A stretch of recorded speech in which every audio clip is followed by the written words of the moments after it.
This channel does not promote any violent, harmful, or illegal activities. All content provided by this channel is meant for an educational purpose only.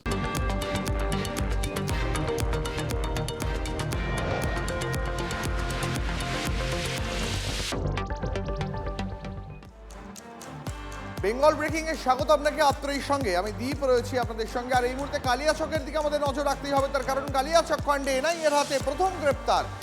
1 April বিচারক হেনস্থা কাণ্ডে গ্রেফতার ISF সমর্থক গোলাম রাব্বানি। আরো বিস্তারিত বিষয় জেনে নেব, আমাদের প্রতিনিধি সুজয় আমাদের সঙ্গে রয়েছেন এই মুহূর্তে। সুজয়, এখনো পর্যন্ত তদন্তে কি কি উঠে এলো, কারণ এনআইএর হাতে প্রথম গ্রেফতারি? দেখো, গোলাম রাব্বানি একজন আইএসএফ সমর্থক এবং ঘটনার দিন অর্থাৎ যখন কালিয়াচক 2 ব্লক বিডিও অফিসের ভেতরে যখন বিচারকদের আটকে রাখা হয়েছিল, সেই সময় বাইরে অর্থাৎ যে গেটে যেখানে জমায়েতটা হয়েছিল সেখানে এই গোলাম রাব্বানির উপস্থিতি পাওয়া গিয়েছে এবং সেটা শুধুমাত্র ভিডিও ফুটেজ নয়, একাধিক ডিজিটাল এভিডেন্সের মাধ্যমেও তার উপস্থিতি প্রমাণ করা গিয়েছে।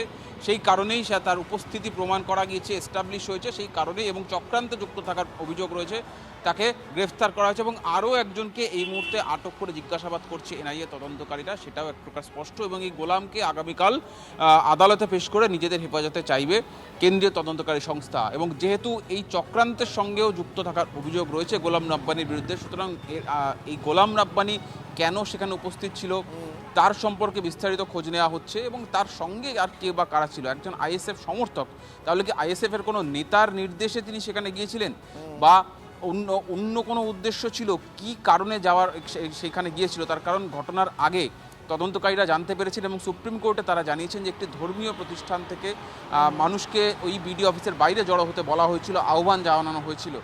তাহলে সেই ঘটনার পেছনেও কি এই আইএসএফ সমর্থকের কোনো ভূমিকা রয়েছে? গোটা বিষয়টা তদন্তের মধ্যে রয়েছে। এখনও পর্যন্ত গ্রেফতারির সংখ্যা বেড়ে দাঁড়ালো এইটা নিয়ে 48 জন। এর আগে 47 জনকে রাজ্য পুলিশ গ্রেফতার করেছিল, যাদেরকে এই মুহূর্তে এনআইএ হেফাজতে নিয়েছে।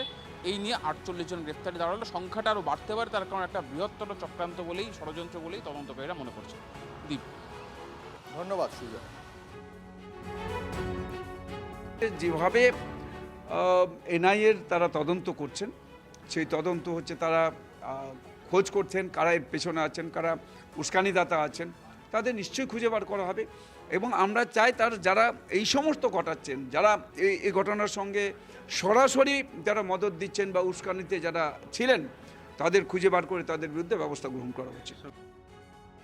লেকে অনেক নেতা কর্মীকে এমনি অকারণে ফাঁসিয়েছে, তারা ওই ঝামেলার সঙ্গে যুক্তই ছিল না, তার সত্ত্বেও ওদেরকে অ্যারেস্ট করা হয়েছে।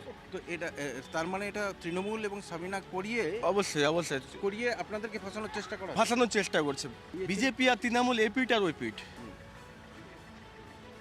এদেরই চক্রান্ত, বাকি কারোর চক্রান্ত নেই। এই ঘটনায় এনআইএ স্ক্যানারে মোথাবাড়ির কংগ্রেসের প্রার্থীও আছে। কংগ্রেসের প্রার্থী সায়েম চৌধুরীকে আটক করে জিজ্ঞাসাবাদ চালাচ্ছে এনআইএ। মোথাবাড়ির আলীনগর এলাকায় প্রচার চলাকালীন তাকে আটক করা হয়। সুব্রতোষ আমাদের প্রতিনিধির সঙ্গে আছেন, আরো জানাচ্ছেন। সুব্রতোষ, কংগ্রেস প্রার্থীকে স্ক্যানারে রেখেছে এনআইএ, জিজ্ঞাসাবাদ চালানো হচ্ছে, কিভাবে তার উপরে নজর পড়লো এনআইএর? আর কারা আছে?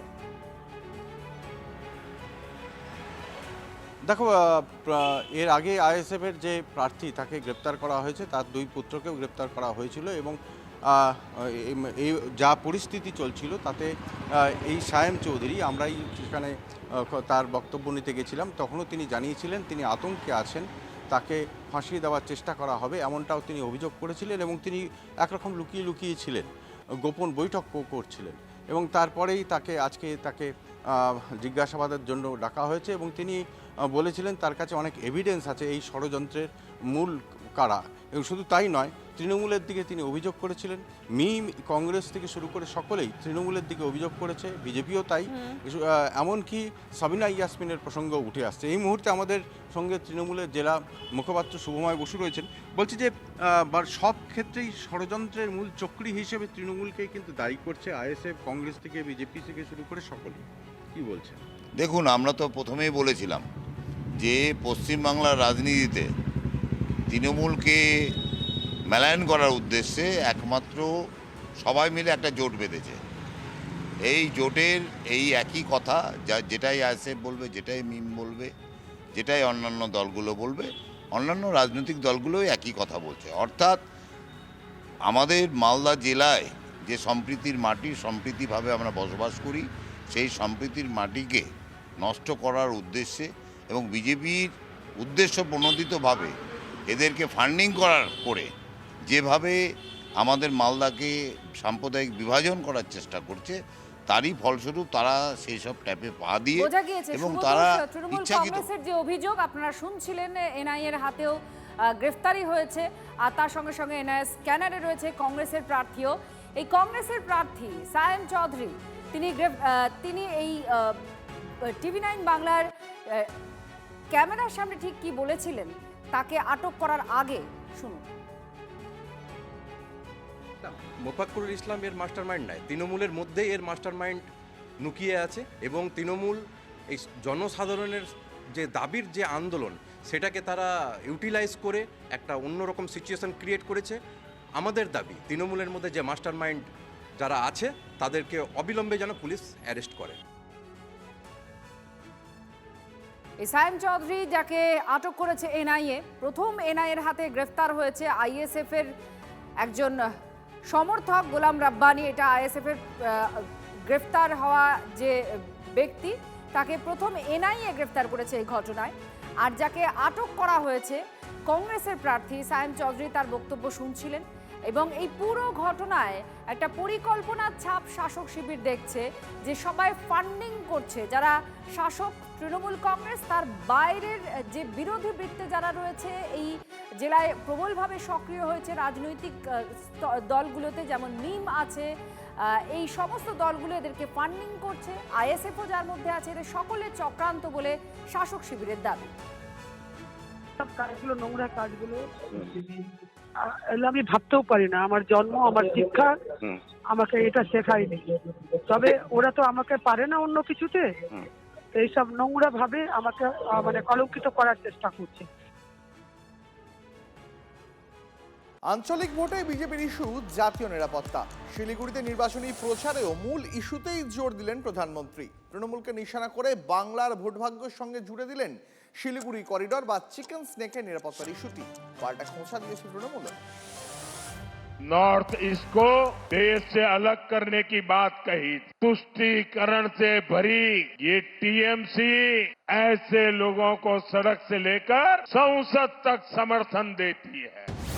বাংলায় ভোট প্রচারে এসে মোদির মুখে টুকরে টুকরে গ্যাং। শিলিগুড়ি করিডোর, যাকে বলা হয় চিকেন স্নেক, উত্তর পূর্বাঞ্চলের সঙ্গে ভারতের বাকি ভূখণ্ডের যোগসূত্র এই সংকীর্ণ ভূভাগ।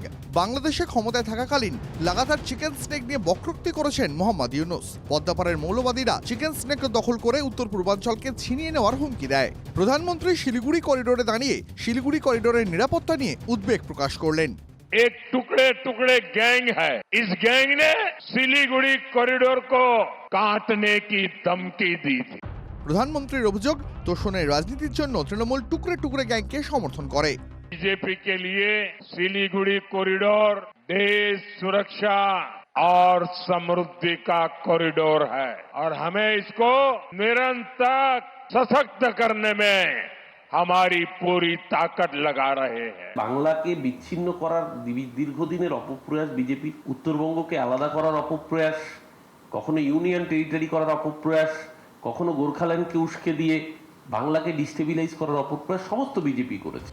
2024-এর স্বাধীনতা দিবস থেকেই অনুপ্রবেশ নিয়ে সরব প্রধানমন্ত্রী। বিজেপির ঘোষণাপত্রের প্রথম প্রতিশ্রুতি অনুপ্রবেশ রোখা। প্রতি সভাতেই অনুপ্রবেশে মদত ও জনবিন্যাস বদলে দেওয়ার চক্রান্তের অভিযোগ তুলছেন প্রধানমন্ত্রী সহ বিজেপির অন্য নেতারা। তবে শিলিগুড়িতে দাঁড়িয়ে ওই একই অভিযোগের তাৎপর্য আলাদা।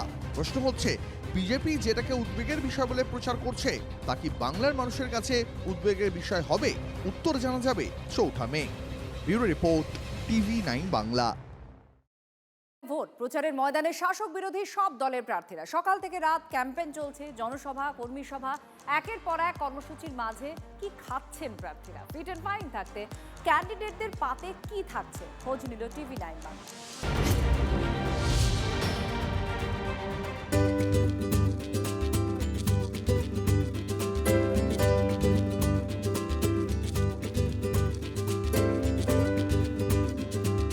আমি এই মুহূর্তে রয়েছি শিবপুর বিধানসভা কেন্দ্রের তারকা বিজেপি প্রার্থী রুদ্রনীল ঘোষের সঙ্গে। দাদা এই গরমে আর একটা দিক হচ্ছে তোমার এই যে ভোট প্রচারের আগে যে প্রাতরাশ মানে যে জল খাবারটা খেয়ে বেরোচ্ছ, এটাই কি প্রতিদিনের রুটিন এমনি খাবার হয় হালকা? মেনলি সকালবেলা হয়, কখনো চিড়ে টিড়ে খাই, আর না হলে আমার লুচি খেতে ভালো লাগে, তো এই জাট্টুতো বোন ওই বানিয়ে দেয়। মানে ওরাই তো গার্জেন, বাবা মা তো নেই, তো ফলত জাট্টুতো ভাই বোন তাদেরই আর কি হুমকি ধুমকিতে আমায় থাকতে হয়, নাহলে কারোর কথা তো শুনি না।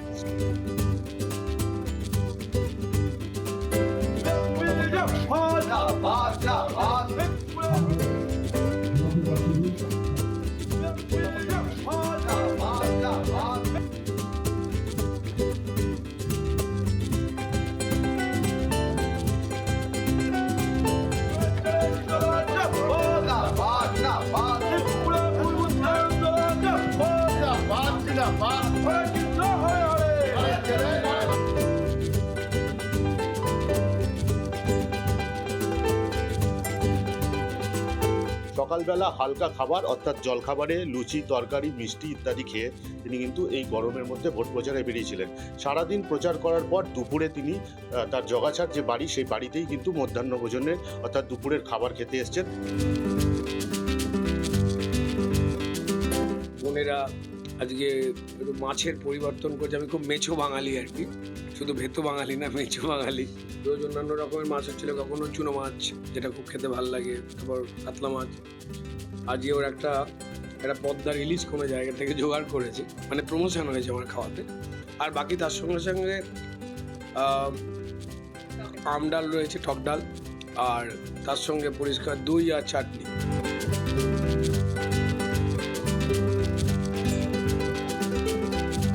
সভা থেকে উত্তরবঙ্গের প্রতি বঞ্চনার অভিযোগ তুলে আক্রমণ শানালেন প্রধানমন্ত্রী। বললেন ৬,০০০ কোটি টাকা বরাদ্দ হয়েছে মাদ্রাসার জন্য। তৃণমূলের নির্মম সরকার মাদ্রাসার জন্য ৬,০০০ কোটি টাকা বরাদ্দ করে, অথচ উত্তরবঙ্গের উন্নয়নে নামমাত্র টাকা দেয় রাজ্য সরকার।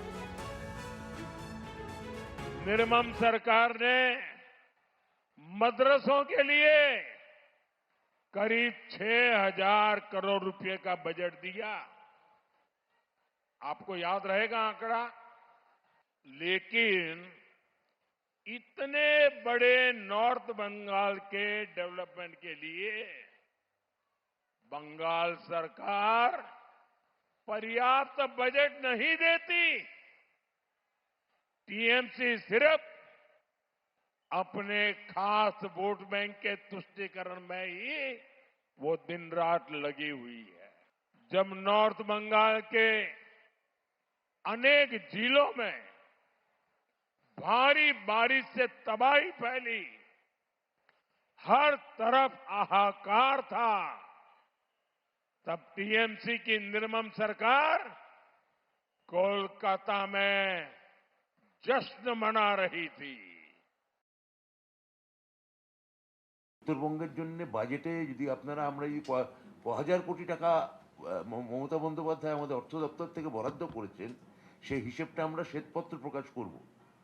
আপনারা শ্বেতপত্র প্রকাশ করুন উত্তরবঙ্গের জন্য আপনারা কেন্দ্রীয় সরকার কত টাকা খরচা করেছে। জোর কদমে ভোট প্রচারে বাম প্রার্থীরা। রবিবার সন্ধ্যায় বরানগরে সিপিএম প্রার্থী সায়নদীপ মিত্রের সমর্থনে রোড শো। বাম প্রার্থীর সমর্থনে প্রচারে উপস্থিত বামফ্রন্ট চেয়ারম্যান বিমান বসু। বরানগরের কুঠিঘাট থেকে এই মিছিল শুরু হয়। সোনাবাপুর মামলায় এবার হাওড়ার জয়েন্ট কমিশনারকে ডেকে পাঠিয়েছে ইডি। আইপিএস গৌরব লালকে তলব করা হয়েছে। কাল সিজিও কমপ্লেক্সে তাকে হাজিরা দিতে বলা হয়েছে। আর্থিক লেনদেনের সূত্র ধরেই তলব বলে ইডির দাবি। সোনাবাপু ঘনিষ্ঠ ব্যবসায়ী জয় কামদারকেও কাল তলব করেছে ইডি। এই ব্যবসায়ীর বাড়ি থেকেই প্রায় 1.5 কোটি নগদ টাকা উদ্ধার হয়েছিল। শুধু ডাকলে হবে না, শুধু ডাকবে, খাওয়াবে, দাওয়াবে, চা খাইয়ে ছেড়ে দিলে হবে? দুটো একটাকে তো ভেতরেও ঢোকাতে হবে, দুটো একজনকে ভেতরেও ঢোকাতে হবে। বেঙ্গল ব্রেকিং এ আরো একবার স্বাগত আপনাকে। আপনার সঙ্গে আমি দীপ রয়েছি আপনার সঙ্গে। আর এই মুহূর্তে যে খবরে নজর রাখবো, বিজেপির ঘোষণাপত্র সামনে আসার পরে কি প্রচার কৌশল বদলে ফেললেন মমতা বন্দ্যোপাধ্যায়? নিজের 10টি প্রতিজ্ঞা নয়, তৃণমূল নেত্রীর প্রচার এখন প্রাধান্য পাচ্ছে বিজেপির 15টি প্রতিশ্রুতি, বিশেষ করে মহিলা এবং বেকার ভাতার আশ্বাস। মুখ্যমন্ত্রীর অভিযোগ, ভোটের আগে টাকা দেবে বিজেপি, ভোটের পরে ফেরত নিয়ে যাবে। বিহারে নাকি তেমনটাই হয়েছে, তার ভিডিও নাকি রয়েছে তার কাছে। রবিবাসরীয় ভোট প্রচারে এই অভিযোগকেই অস্ত্র করলেন মমতা বন্দ্যোপাধ্যায়। ইলেকশনের আগে দিনে 8,000, তারপরে দিন চালালেন জিতে গিয়ে বুলডোজার। আর এখন বাড়ি বাড়ি গিয়ে মহিলাদের বলছে টাকা ফেরত দাও, টাকা ফেরত দাও, টাকা ফেরত দাও। আমার কাছে ভিডিও করা আছে, আমি বিহার থেকে মেয়েদের কথা তুলে এনেছি। উত্তরপাড়ার বিদায়ী বিধায়ক কাঞ্চন মল্লিকের স্ত্রী শ্রীময়ী, তিনি সোশ্যাল মিডিয়ায় ভিডিও পোস্ট করে অভিযোগ করেছেন নাকা চেকিংয়ে নাকি তাঁর ব্যাগ চেক করা হয়েছে। উনি রাস্তার মধ্যে ব্যাগ খুলে দিয়ে সবকিছু মেকআপ পাউচ থেকে জিনিস বের করে উনি বলছেন এর মধ্যে 5-10 হাজার টাকা আছে, বের করে দেখতো। What is this? কেন? আর যদি আপনার চেক করতে হয় আপনি ব্যাগ খুলে কেন? আপনি পুরো ফুল বডি চেক করুন। মহিলা পুলিশ কোথায়? মেয়েদের শরীর চেক করা হচ্ছে। গতকালও কাঞ্চন মল্লিকের বইয়ের উপর হ্যারাসমেন্ট হয়েছে। চেক করার নামে মেয়েদের ব্যাগ খুলে ব্যাগে কি কি আছে, এমনকি মেয়েদের ব্যবহৃত জিনিস লজ্জা লাগে বলতে সেগুলো পর্যন্ত টেনে টেনে বার করে অসম্মান করা হয়েছে। প্রচারের মাঝপথে পুরোদস্তুর বিরোধী নেত্রীর ভূমিকায় দেখা যাচ্ছে তৃণমূল কংগ্রেস নেত্রীকে। যে অভিযোগ এতদিন শোনা যেত শুভেন্দু অধিকারীর মুখে, তাই এখন শোনা যাচ্ছে মমতা বন্দ্যোপাধ্যায়ের মুখে। আজকের এই মিটিংয়ে আমার পারমিশন দিচ্ছিল না। প্রধানমন্ত্রী মিটিংয়ে পারমিশন দিতে পারো অল্প সময়ে, আর মাঠ খালি থাকলে, কেউ বুক না করে থাকলে তুমি আমার মিটিংয়ে পারমিশন দেবে না, কারণ তোমাকে নতুন করে তোমাদের অ্যাপয়েন্টমেন্ট করা হয়েছে বলে। মোদির প্রতিটি প্রতিশ্রুতি ও অভিযোগ ধরে ধরে খণ্ডন করছেন পশ্চিমবঙ্গের মুখ্যমন্ত্রী। बीजेपी सरकार पूरी तरह से 7th पे कमीशन लागू करेगी। बंगाल के मेरे सभी सरकारी कर्मचारी भाई बहन, ये मोदी आपको गारंटी देता है। अरे একটু তো খবর না, চেয়ারটা তো অমর্যাদা করো না। আমাদের বাজেটে ফেব্রুয়ারি মাসে আমরা 7th পে কমিশন ডিক্লেয়ার করে দিয়েছি। বেঙ্গল একমাত্র স্টেট যেখানে পেনশন পায় অন্য কোনো রাজ্যে নেই। লজ্জা করে না মিথ্যে কথা বলতে? लेकिन बंगाल मछली पालन में अब तक आत्मनिर्भर नहीं है। आज भी बंगाल अपनी जरूरत के लिए मछली दूसरे राज्यों से मंगानी पड़ती है। তো আমাদের লোকেরা মাছ খায় না, পুকুরে পুকুরে মাছের চাষ হয় না।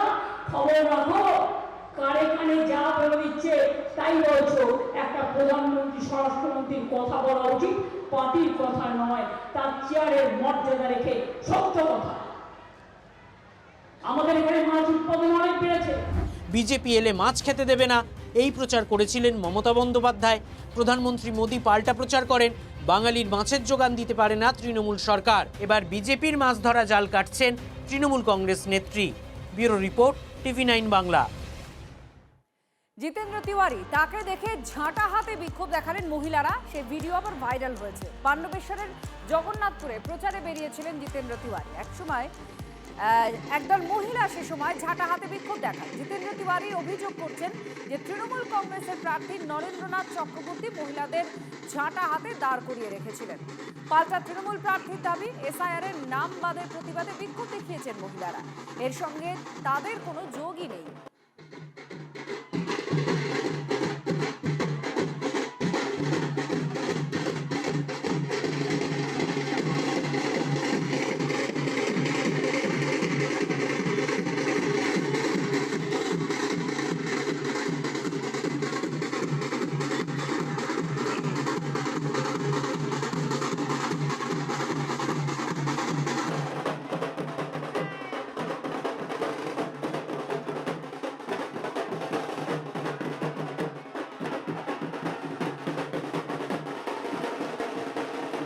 দেখাবো না তো কি করবো? ভোটার লিস্টে নাম কেটে দিয়েছে, ওদিকে শরবত খাওয়াবো, ঝাঁটা পেটাবো না? বিজেপির নাম কাটছি, এইদিকে মিছিল করে বেড়াচ্ছি, কি জন্য ওদিকে ঝাঁটা দেখাবো না তো কি করবো? মাইনরিটি অঞ্চলে কিছু মহিলা 25-30 জন মহিলা নিশ্চয়ই ঝাঁটা নিয়ে দাঁড়িয়েছিল। ওরা ভাবলো যে ঝাঁটা নিয়ে দাঁড়িয়েছে বলে আমি যাবো না, কিন্তু আমি গেছি।